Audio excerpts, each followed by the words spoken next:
and Gaurav got together after college to consider the possibilities of looking at getting into entrepreneurship.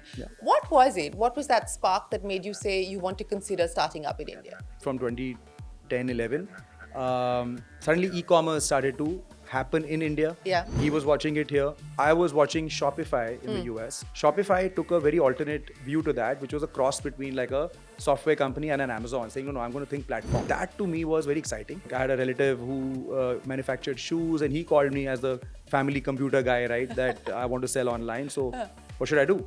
And that was the point I realized that there is no Shopify in India. I said, okay, well, I know how to build websites. I do HTML development, and how difficult can it be? I think that's literally it. And 2-3 months later, we had convinced each other that that was the best idea we ever had.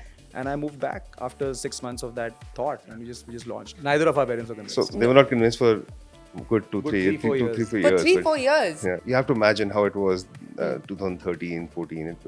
People not look at startup or founder like that in that sense. They thought we Yeah. were jobless. Akshay, let me ask you. Your decision to actually come on board was in 2016, and you were, doing a comfortable job in London.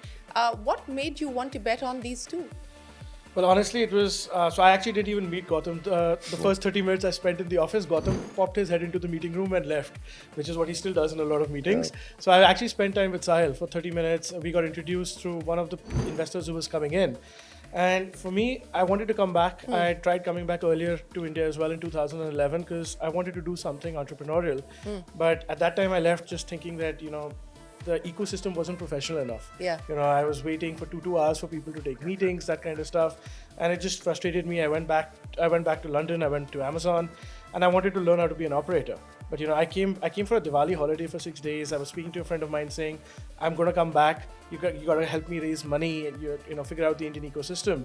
And he introduced me to Sahil, saying that he's from your school. You like meeting him. I'm putting in money into this company. It'll give you a sense of how the startup ecosystem in India has changed in the last 4 or 5 years. We discussed an idea. I don't know if it'll take off, but I'm going to have fun working with Was him. it the Shiprocket idea? No, it was actually Craftly. Okay. It was We brought Craftly. him in for Craftly because Craftly had a consumer element, and none of us knew anything consumer. Yeah, but it was literally half an hour, no discussion on numbers, no discussion, anything. I went back, I put in my papers, and then I think 2 weeks later, he got his CFO online saying, we should discuss salary and ESOPs and that kind of stuff with you because you're coming. It's like 2.5 months away now. Wow, what did you say to convince I him? actually That he kept didn't even talk numbers, he told he me didn't talk 2 salary, years none later of about that. this episode, and तब से मैं यही याद कर रहा हूँ कि क्या बोला था यार, मैं दोबारा बोल देता हूँ लोगों को.